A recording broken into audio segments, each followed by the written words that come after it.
perceber que as minhas filhas tinham muito mais coisas seculares do que a base cristã. Isso me deixou desesperada. Olá pessoal, sejam bem-vindos a mais um vídeo aqui no canal Asveste. Eu sou Eliane, mas nem na França.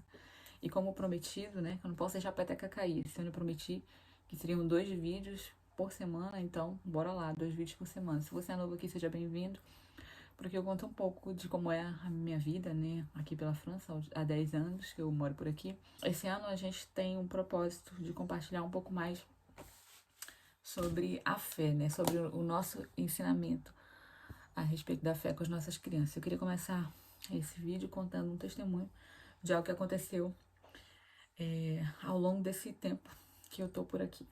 Enquanto eu tô fazendo a atividade das crianças da classe, a gente vai falar. Eu vou mostrar aqui o material que eu tô confeccionando.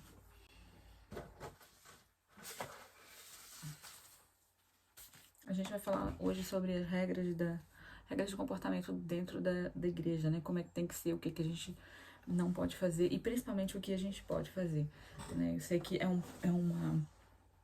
um pouco complicado a gente ensinar as regras da maneira tradicional, né? De dizer somente não pode, não pode, não pode.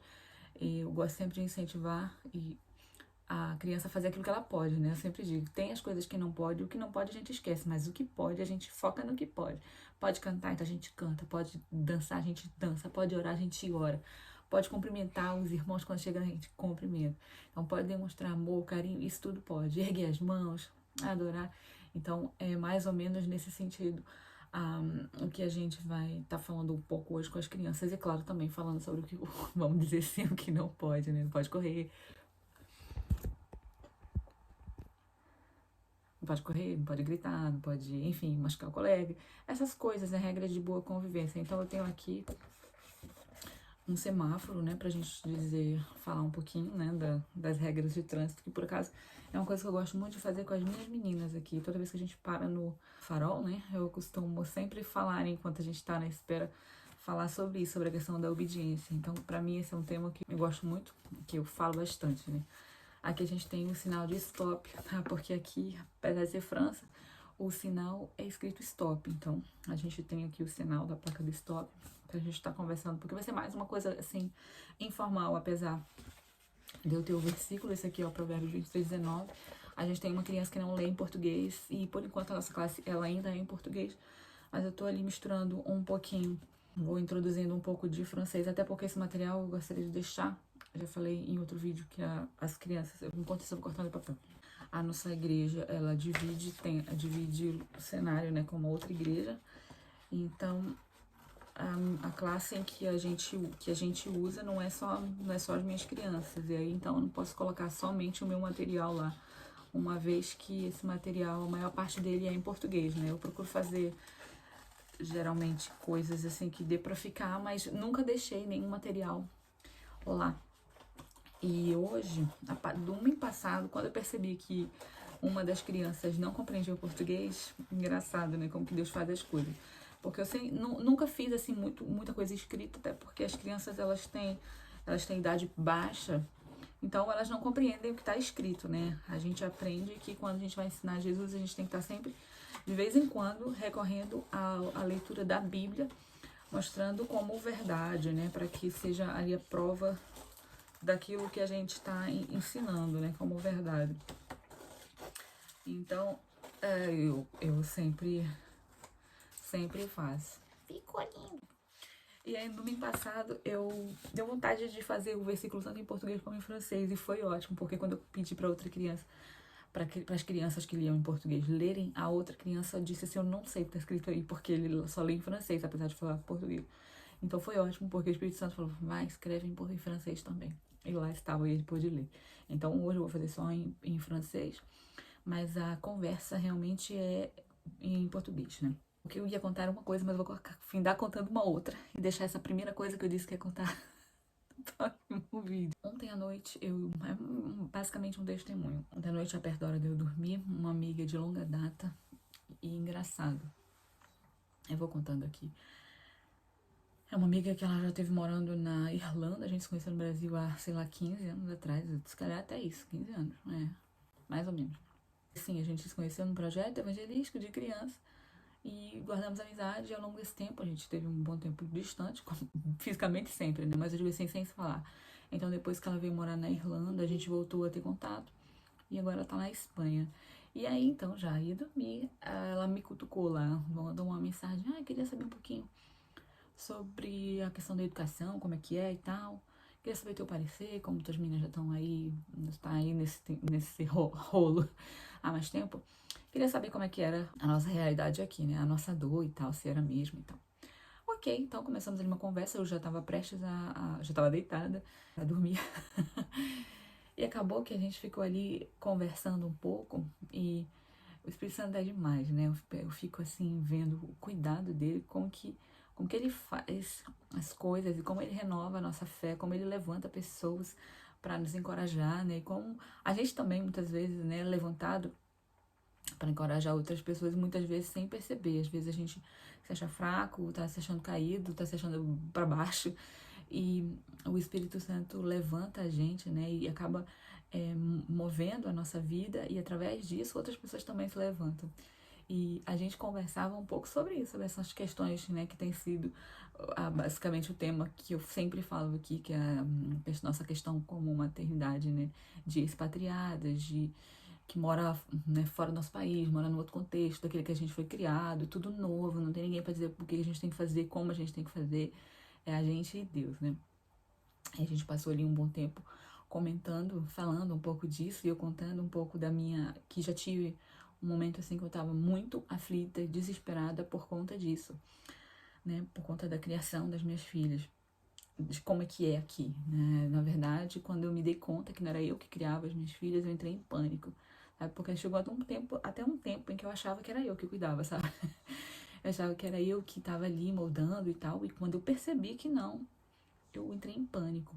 Aqui, a escola, já tô farta de falar sempre, é basicamente o meu nicho aqui no YouTube, falar um pouco sobre isso, né? Que a escola, a gente deixa as crianças de manhã, vai buscar elas no fim do dia. E então, eu percebi que as minhas filhas tinham muito mais coisas seculares do que a base cristã, isso me deixou desesperada, sabe? Desesperada. Eu sou muito criteriosa quanto à música. Eu não canto música de qualquer gente, nem de crente eu canto. Isso é também assunto para um outro vídeo. Mas eu sou muito criteriosa nisso, sabe? Porque eu entendo a música como adoração. Então, para mim é uma adoração, né? Então eu penso assim, ela veio de Deus e ela volta para Deus. Se ela não veio de Deus, como que ela vai para Deus, né? Não tem como. Então, enfim, esse é um assunto bem polêmico. Mas quando eu me dei conta que não era eu que criava minhas crianças, foi quando eu comecei a ver que elas sabiam muito mais música secular do que música da igreja, por exemplo. E eu fiquei muito mal com isso, sabe? E foram várias coisas que foram acontecendo e que Deus foi trazendo assim um despertamento para mim. Como por exemplo, se você me segue aqui há um tempinho, sabe que eu conduzo há somente 2 anos, né? E então o meu devocional não foi em casa, né? A correria foi sempre dentro do carro, ou seja, sempre longe. Dentro do carro que eu digo é no caminho pro trabalho, na vinda pro trabalho, orando, cantando e tal, ouvindo, né, podcast, a Bíblia e tal. Então sempre foi fora. E aí um dia eu me dei conta de que eu não fazia isso dentro de casa. Não fazia, e não somente isso, né, deixava de fazer muitas coisas na frente delas, assim, por questão pra mim, questão de lógica, tipo, não dava, não tinha tempo, eu chegava em casa, a vida aqui é sempre muito corrida. Então eu percebi, meu Deus, eu não sou crente na frente delas, elas não sabem, não tem como elas quererem ser, porque elas não veem isso. O tempo que a gente passa na igreja é muito curto em relação ao tempo que elas passam na escola. Então eu desesperei, fui para Deus, Senhor, o que eu faço, meu Pai? O que eu faço? Então Deus foi trazendo um conforto assim no meu coração, dizendo, tem calma. Tu sempre foi alguém, porque eu sempre fui alguém que eu quis, quando eu me converti, eu sempre quis passar Jesus à frente, né? Sempre quis contar meu testemunho. Tanto que tantos outros nichos que eu experimentei aqui dentro do YouTube nunca foram pra frente, porque não era a minha paixão, né? Não era assim. Então, não me impulsionava, não me motivava isso. Então, não tem pra onde correr. É isso que é o meu chamado, então é isso que eu tenho que fazer. E percebi que eu não fazia isso junto com elas, né? Que elas não tinham como ter um exemplo, não tinham como fazer, não tinham como replicar, porque não tinham um exemplo dentro de casa. Mas e aí, então, Deus me falou isso. Você não era... Esse ano, gente, esse ano que passou, eu vou contando isso aos poucos, mas esse ano que passou foi um despertar que vocês não imaginam. Espero que desperte aí também, através dessas coisas que eu vou contando por aqui. Então, eu sempre quis ganhar o mundo, sempre, né, imaginava ganhando as nações, e esse era o meu chamado. E de repente me vi numa situação em que eu estava em casa, parcialmente em casa, né, cuidando das minhas crianças, mas não estava me sentindo viva no ministério. Será que vocês me entendem? Essa primeira parte, dessa primeira fase da maternidade, em que as crianças são pequenas e que dependem 100% da gente, suga muito a gente, né? Então, eu entrei de cabeça, mas, tipo assim, entrei realmente de cabeça e desliguei dessa parte da questão ministerial. E fui muito abaixo, realmente, porque eu fiquei me sentindo como se eu tivesse, não é perdendo tempo, mas como se eu tivesse abandonado o meu chamado principal, ou o chamado, né? Nem sei o que deu na minha cabeça. E, tipo, como se eu estivesse não vivendo, não fazendo aquilo que Deus me chamou pra fazer. Então Deus começou a dizer não, começou a tratar no meu coração assim, não, amiga, é assim. Cada coisa no seu tempo, né? Como a gente ensina para as crianças, cada coisa tem o seu tempo. E agora, esse tempo é aqui. O valor do que tu tá fazendo tipo, tem muito valor isso que tu tá fazendo. E é necessário você se concentrar nisso aqui agora. O que era lá fora, o mundo lá fora agora, não é mais o mundo lá fora. O teu mundo é agora aqui dentro. O que eu entendi é que não adiantava eu querer ganhar o mundo, até a Bíblia fala isso, né? Só que ela fala assim, não adianta querer ganhar o mundo e perder a alma. E Deus trouxe isso no meu coração, que não adiantava eu querer ganhar o mundo e perder dentro da minha casa. Que o meu foco, nesse momento, deveria ser dentro da minha casa, porque a minha casa, os meus filhos, é que agora eram o meu mundo. Sabe aquilo que Jesus fala, vão pelo mundo inteiro, prega o evangelho? Eu recebi essa palavra como, vá dentro da sua casa e prega o evangelho, viva o evangelho dentro da sua casa, que esse é seu mundo, esse é seu ministério agora. Eu vou parar esse vídeo por aqui para não ficar muito longo, mas para te deixar com um pouquinho, né, com o gostinho do que a gente gosta, do que eu gostaria de estar compartilhando daqui pra frente, né? Não só aqui, mas também lá no Instagram, falando um pouco mais intensamente a respeito desse assunto, te animando para que a gente possa ganhar o nosso mundo. E trazendo essa mesma visão que Deus me trouxe, né? Que o nosso mundo não é que não seja lá fora, nem que a gente tem que abandonar lá fora, mas que a nossa prioridade nesse momento é o mundo dentro da nossa casa. Então, voltando, mas o que tem a ver com a história da tua amiga lá? É que a questão dos propósitos, que Deus, ele une propósitos. Então, ela tá vivendo uma fase que eu já passei, que é as crianças dela pequena, e a gente nessa angústia de, meu Deus, eu não tô fazendo nada. E a gente que sempre trabalhou muito na igreja, assim, a gente dá essa freada, né? Foi um tipo, né, foi duro. Mas para dizer que Deus, ele une propósitos. Então, quando ontem eu conversava com ela, meia-noite, Deus reavivando, né, me reavivando, me animando em poder compartilhar isso que ele trouxe no meu coração e animando ela também lá.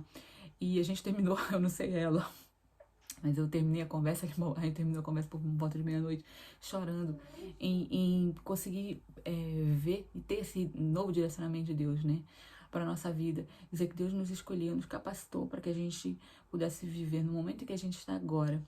E ter essa revelação, né, ter esse despertar, essa divindade de olhos, que Ele nos escolheu para que a gente esteja no lugar onde a gente está. Inclusive, essa palavra é para você.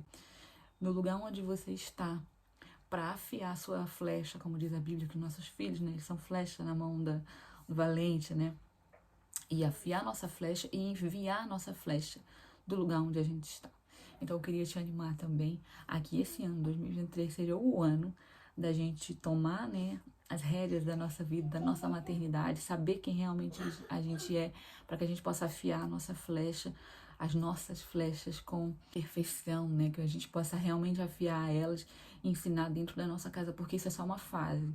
Daqui mais um tempo, enquanto nós somos o referencial delas, a gente está aqui, é muito importante a gente estar atento nesse momento em que a gente é o referencial delas, porque vai chegar a adolescência em que eles vão se distanciar um pouco de nós. E se eles não tiverem essa raiz profunda, eles vão, né, eu faço muita alusão a muita coisa, mas se eles não tiverem essa raiz profunda ou essa corda firme, sólida, quando eles se distanciarem, eles vão se perder. Então, que a gente possa, nesse momento, estar aqui, ó, tecendo a corda, né? Para que quando eles forem longe, essa corda seja firme, de maneira que eles possam perceber que eles têm para onde voltar. Então, eu vou parar por aqui, senão eu fico fazendo um monte de comparação e o vídeo fica longo. Espero que você tenha sido um pouco impactada, animada com esse vídeo. E já sabe, se de repente isso te motivou, não esquece de deixar teu like aqui no vídeo, que isso é muito importante, que assim o YouTube ajuda a gente enviando esse conteúdo para outras mães que também estão na mesma situação que a gente, um pouco perdida, achando que, meu Deus do céu, o que eu tô fazendo, ou o que eu estou deixando de fazer para Deus, para que elas também possam ser animadas nesse ministério materno, que é um ministério que Deus deu nas nossas mãos. Então Deus abençoe você, até o próximo vídeo, tchau, tchau!